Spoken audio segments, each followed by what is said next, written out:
안녕하세요. 기획TV입니다. 명절 잘 지내고 계신지 모르겠습니다. 즐거운 설날이 되기를 바라겠습니다.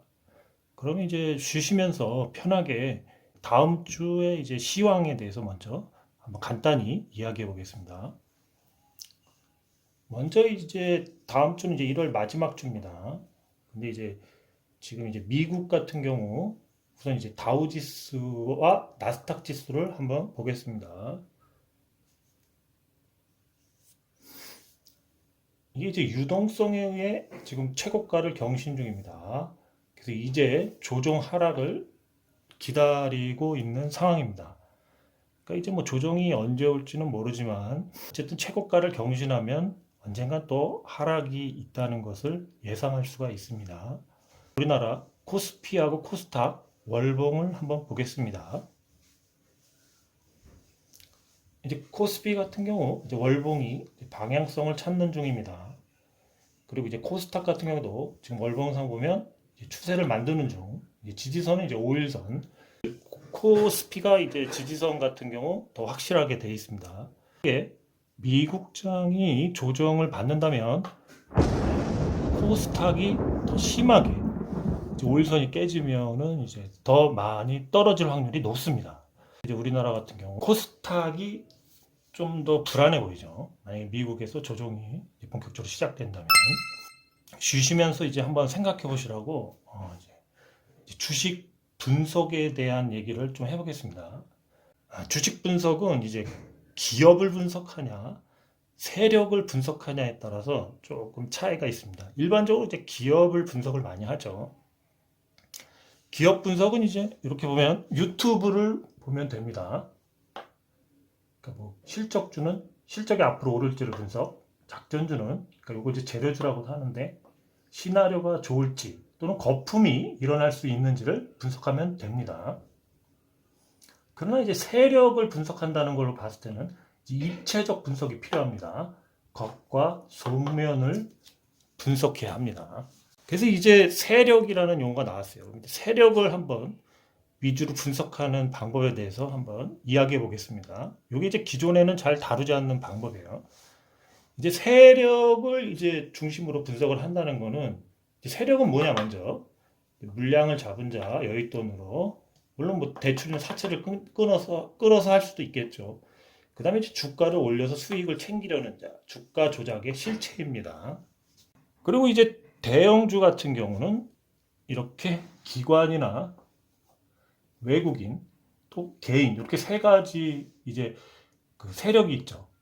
물론 이제 회사 같은 경우도 가끔 개입해서 뭐 자사주 매입이나 아니면 이제 주가가 너무 떨어지면 이제 회사에서도 좀 관리를 좀 하는 경우가 있습니다. 근데 이제 개입이 회사는 이제 제한적이죠. 했을 때 이제 기관이나 외국인이 주로 이제 세력이 되는데 이들은 이제 지속적인 방향성을 가지고 매입을 합니다. 매수하면은 쭉 매수하고 매도하면 또 쭉 매도. 그러니까 패턴이 단순합니다. 그래서 이제 대형주는 분석하기가 편해요. 그러면 이제 세력을 알기 위해서 이제 세력이 있는 거는 이렇게 중소형주가 되겠습니다. 중소형주. 그 세력이라 하면 1인일 수도 있고 5인에서 6인 또는 팀 또는 팀이 하나, 둘, 세 개 묶여져 있거나 또는 뭐 조막선, 뭐 동호회, 지인 모임, 뭐 사금융 등이 있습니다. 이렇게 다양합니다. 중소형주에는.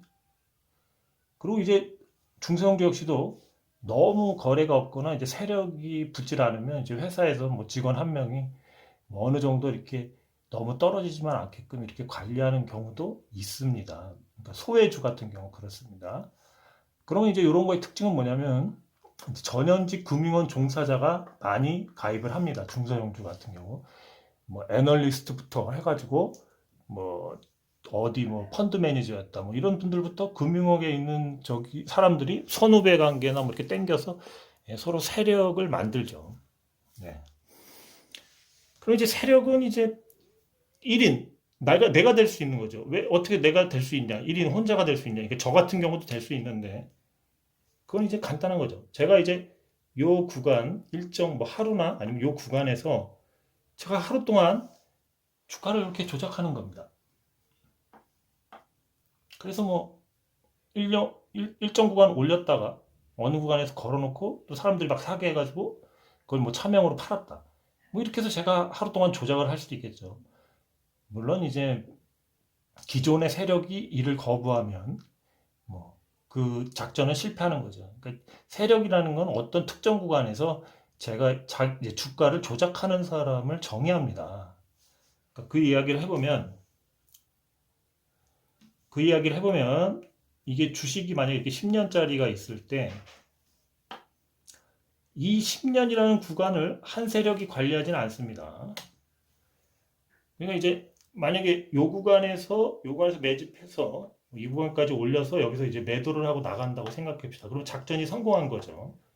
그랬을 때 요 매수 기간이 뭐 1년에서 2년 아니면 뭐 6개월 정도의 매집을 해서 뭐 3개월든 6개월 올려서 이렇게 털고 나갔다. 예? 뭐 고가놀이를 하든 뭐 해서 고점에서 팔고 나가면 성공한 겁니다. 그러면은 여긴 A 세력이 개입해서 요 구간을 한마디로 이제 그 작전을 한 거죠. 그러고 이제 한 뭐 3년이든 일정 시간이 지나서 또 여기 호재가 있어서 B 세력이 들어와서 또 여기서 이제 작업을 칠 수가 있겠죠. 그러니까 이제 이 세력이라는 개념은 이렇게 어떤 특정 기간에 들어가서 뭐 회사하고 이제 네트워크를 형성해서 주가를 올리는 그러한 이제 주체, 예, 그러한 사람들이 되겠죠. 그럼 이제 세력의 특징은 뭐냐? 아, 세력의 특징에 대해서 한번 이야기해 보겠습니다. 세력의 특징. 예, 주식은 정보의 불공평함에서 출발한다.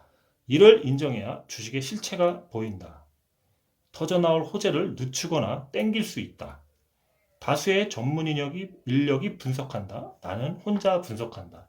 그러니까 개인은 혼자 분석하기 때문에 항상 불리한 겁니다. 누가 사고 팔았는지 실시간으로 안다. 돈과 인력이 많아서 주가를 조작할 수 세력은 내 패를 다 보고 있다. 그러니까 이제 만약에 고스톱을 둘이서 친다면 한쪽은 이렇게 상대편이 안 보이게 하지만 개인은 거꾸로 반대편에 있는 세력이 보게끔 그렇게 이제 그런 식으로 하는 거죠. 결국 내 패를 다 볼 수 있도록 시스템이 그렇게 돼 있습니다. 세력이 작업시 이제 조사하는 게 이제 유통 주식수를 조사합니다. 그래서 잠긴 물량과 유통 물량을 파악하는데 이 유통 물량에 따라서 얼마를 잡아야 하는지 판단합니다. 그 다음에 이제 재료의 크기, 얼마나 재료가 큰지, 그리고 얼마나 올릴 수 있는지, 그 다음에 이제 회사와 네트워크를 연결합니다. 이 유통 주식 파악 같은 경우는 증권사에 이제 원부를 떼달라고 그러면 이제 일정 비용을 내고 뛸 수가 있습니다. 그러니까 저쪽은 이렇게 해서 이제 몇 명의 개미들이 있고 또 누가 어느 정도 양을 샀는지 이런 거를 어느 정도 파악을 할 수가 있는 거죠. 그래서 개인이 세력 위주로 만약에 주식을 선택한다면 이제 간단하게 이제 요약을 해봤는데 이렇게 선택할 때는 세력의 우선 존재 여부를 파악해야 합니다. 큰 세력인지 작은 세력인지 조막손인지를 파악해야 합니다. 그 다음에 이제 재료가 나올 시기를 파악해야 합니다. 재료가 얼마나 익었는가, 그러니까 이제 터지기 직전인가, 좀 있으면 터지는가 이런 걸 파악해야 합니다. 그 다음에 중요한 이 매집량, 매집 평균가와 매집량을 파악해야 합니다. 이 매집 평균가를 알아야지 목표가가 나옵니다. 이 목표가가 나오고 이런 거 이제 시총과 비교를 하면 더 정확해집니다. 상승했을 때 이제 그 주식의 시총을 보면 알 수가 있죠. 그래서 이 매집량, 세력 위주로 주식을 하면 이 매집량과 매집 평단가에 따라서 내가 진입해야 될 건지 진입하지 말아야 될 텐지, 특히 세력보다 내가 싸게 살 수 있다면 바로 들어가야죠. 세력은 그거보다 높은 가격에서 팔고 싶어 하기 때문입니다. 제가 이제 오늘 얘기한 거는 결과적으로 이제 세력의 기본적인 성격과 그리고 이제 세력을 파악하면서 주식을 분석하고 이제 선택을 했을 때 약간 생각하는 게 달라집니다. 근데 이제 잘 당하지 않고 손해를 안 보고 투자를 하려면 기본적으로 거기 들어가 있는 주가를 올리려는 사람의 입장에 서서 분석을 해야지만 어느 정도 명쾌한 해석이 될 수가 있습니다. 기업 가치로 주가가 간다면 우리나라 주식시장에서는 삼성전자만 사면 됩니다. 근데 주식은 그런 게 아니거든요. 삼성전자도 내재적 가치가 비싸게 올랐을 때는 사봤자 떨어질 수도 있고 횡보할 수도 있는 겁니다. 그래서 기업 가치보다 더 떨어져 있고, 그리고 그거를 알고 누군가 일정 기간 매집을 해서 매집이 잘 된 주식이 있다면 그 주식을 사는 것이 더 현명한 겁니다. 세력과 주식의 메커니즘에 대해서 한번 이야기해 봤습니다. 네, 그럼 오늘 편히 쉬십시오. 그럼 안녕히 계세요.